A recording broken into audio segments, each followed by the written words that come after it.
I'm delighted to host this conversation with colleagues in Ukraine who are managing contact center operations in a war zone.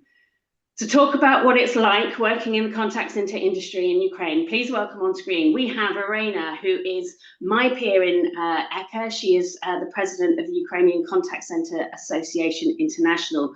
We have Rosanna, who is head of Learning and Development Customer Support Center at Comfy. We have Catherine, who is head of Customer Support Center in Comfy. And we have Bogdan, who is the founder of Zenko Group, and Edward, who is the Zenko Group's business development manager. Thank you guys so much for joining us. And I know that you are located around Ukraine. Delighted to have you here on the exchange. Irina, if I can go to you first, please. Please, could you tell us, what is it like to work in a contact center in Ukraine at the moment? Hi, everybody. Nice to see you. And I'd like to explain our situation in Ukraine. Working in a contact center in Ukraine during the wartime is a very challenging and unique experience. I hope none of you ever have to go through it yourself. The war has completely changed the contact center industry in Ukraine. Many contact centers have closed or become much smaller because they are fewer customers. Only this year, we have started to see small signs of recovery. But in the new contact centers, most of the staff are inexperienced. This affects the total quality of service. It will take years of training to restore the previous level of competence, we understand.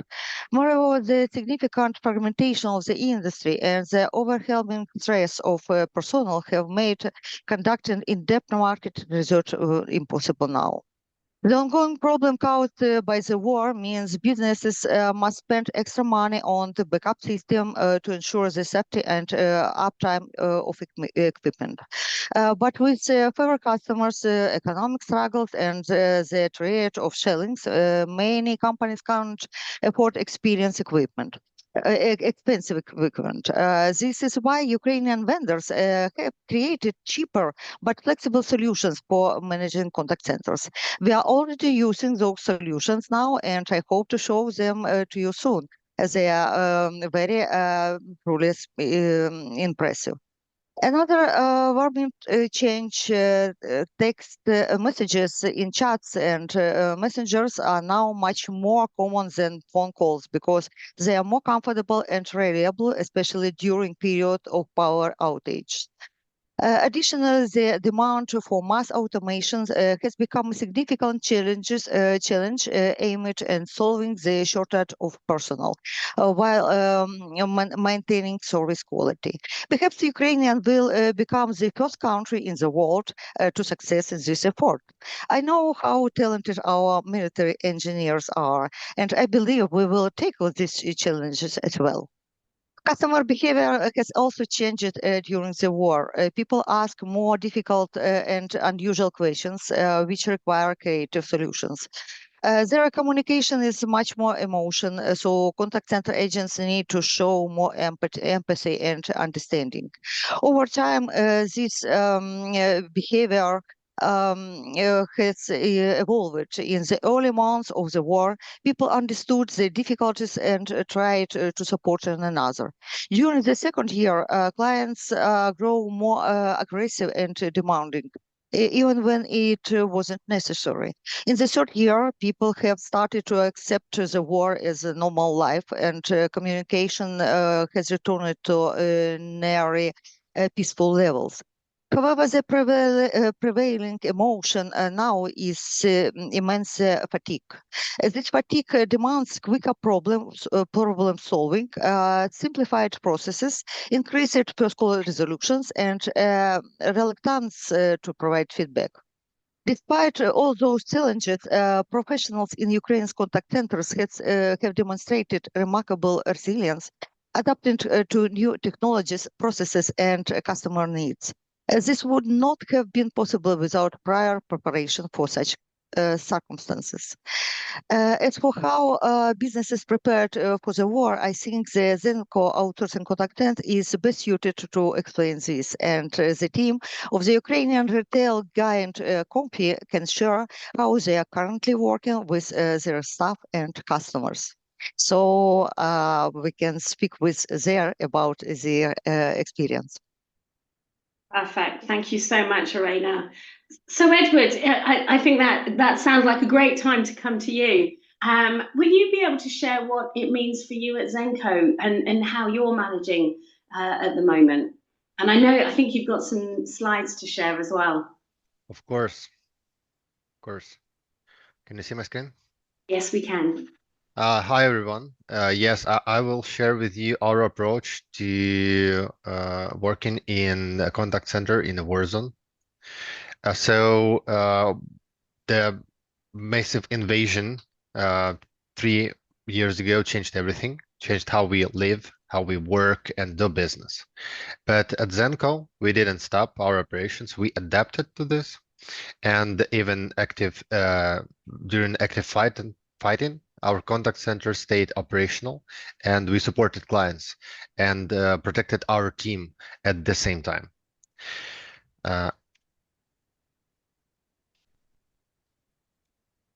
Yes. So this photo is taken by one of our agents from the office. The war is our daily reality. We have rocket attack, power outages, and destroyed infrastructure. We had to close one of our location. Our office in Kremenchuk is now closed. And Sumy city, which is just 20 kilometers from the Russian border, is on the constant risk of the escalation situation there, and on the risk of team relocation constantly throughout 3 years.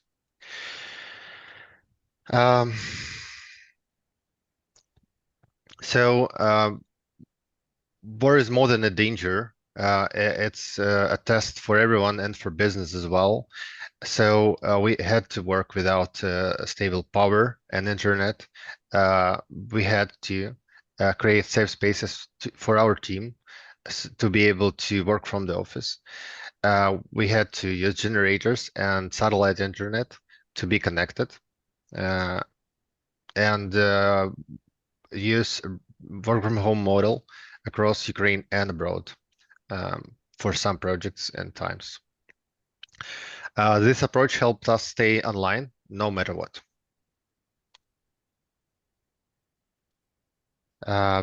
Business is also the people, and some employees went abroad with kids, others joined armed forces. We stay in touch with everyone, supporting them and helping the front as well by sending, mostly by sending vehicles for evacuation purposes. This is our responsibility to help with ending of the war.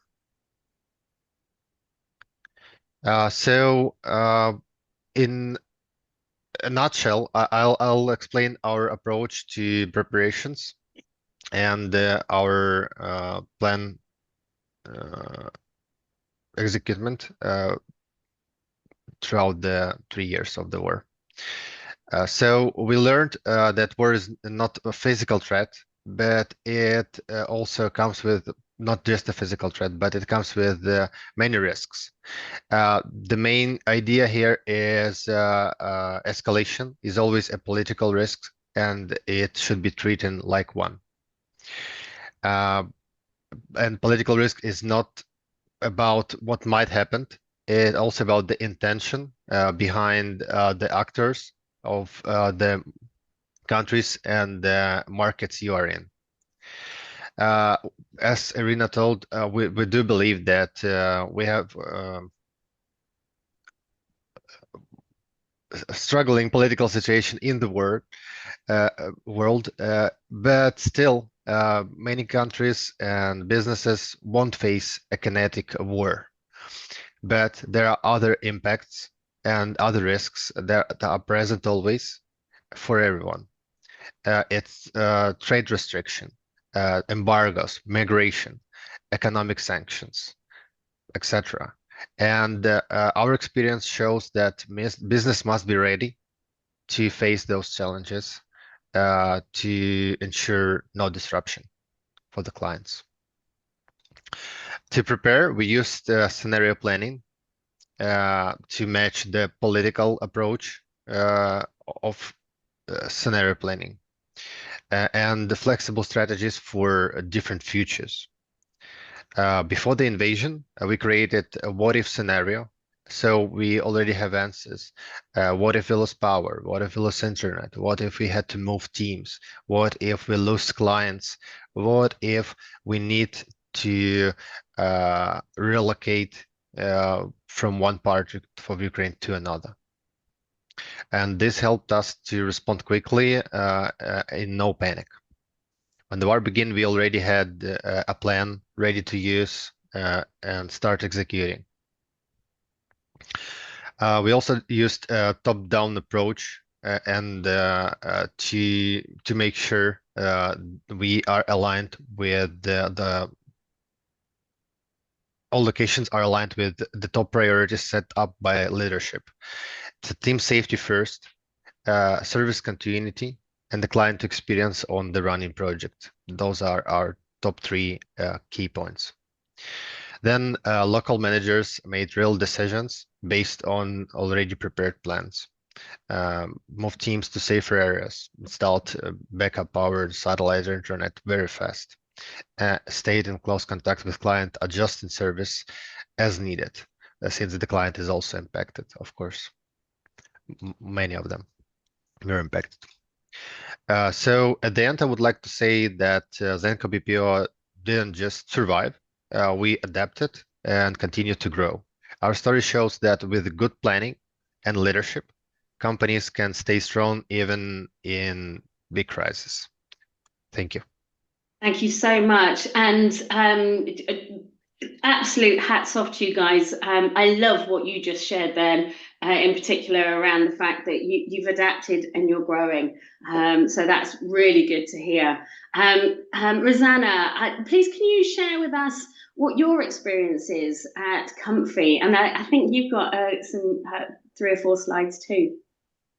Yes, like we're being in-house contact center for an omnichannel retailer that has more than 100 stores all around Ukraine. We could only look up for the ways how to quickly adapt to the new circumstances which the company had to operate with. So we're gonna share how we adapted to war based on 3 points. That's gonna be the team, the customer, and the way we work with their needs, as I can say so. Next slide, please.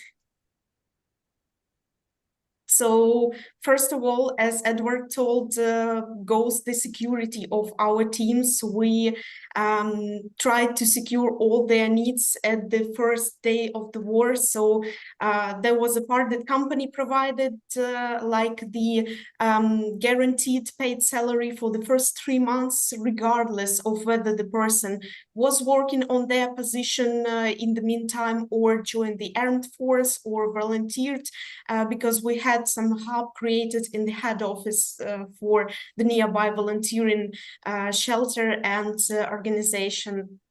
For those who opted for relocation or just had to do that, because we had 5 shops, offline shops, I mean, closed in the eastern regions of Ukraine, and we are located in Dnipro. It's the eastern part of Ukraine, so we had to adapt as we can, and some people went to relocation inside Ukraine to the western parts or flee for abroad. And at the base of the contact center, we created a special channel, like Comfy People on the Road, it's called, where we shared all the news on how we can get to the Western regions safely, what are the best routes, where can our friends and volunteers meet our people and host them for the first period of time. Like, we never expected this function to be one of ours if it weren't for the war, but we did everything as for the people who stayed, who worked with us, because the contact center have never stopped working from the day one. So we tried to get back to the working routine as soon as possible. So our employees didn't have this constant feeling of scare, of horror of the war while working. At least as we could make something better, we did it. Means sometimes like an everyday asking how are you in the work chats, because we were never sure if the person could join us today, could be present at work, or boarding up the windows at our office, so we couldn't see a lot of the daylight, but we could provide our people a safety place to work. Sometimes it means during the airlight alert, which is like an everyday situation here in Dnipro, we had to run to shelter to the nearest building, like using the parking lot in the complex there, because there were no other places. Unfortunately, not everything could be covered. I have an example of how we tried to provide anything that we could also for our clients, but they were surprised by it. In the 2022, so we also had the Black Friday during this period, and we had prepared some technical and structural solutions that you can see on the slide also, that helped us, as Edward says, be always available for our customers. And the first power outage came in the period just in the first day of the Black Friday, when our customers didn't really expected us to call them. And there was the great dialogue with this man when he told us, wow, Comfy, how can you call me if I have no communication, no power, no water, no heat at my building, and you still get to call me? So that's how we tried to be available for both our customers and for our people. We tried to cover everything that we could, and also the working routine being as much usual for our people. So even in the 2022, when we got an invitation to the Ukrainian Contact Center Award, we still did that and represented us, means preparing service calls and writing essays and engaging our people to this usual routine, so they're gonna be more prepared for working as we used to. So war is tough, of course, and we couldn't prepare everybody, but we did as we could. And also the company provided us in these first years the trainings inside the company for all the employees, not just the call center, about the psychological, mental health issue, coping with stress during the war. Now we're working at the reintegration of our veterans, who are joining back the company. So we try to cover everything, and we think that's an only way we could success, right now. Thank you so much, and it's so powerful what you're sharing, what you guys are experiencing and going through, and how you are so focused on your customers. Catherine, if I can come to you, we've heard from Rosanna how Comfy has adapted. In your words, what is the most important thing to your colleagues? And really thinking about the people that work for you, what do they care about most in terms of what you're able to provide for them?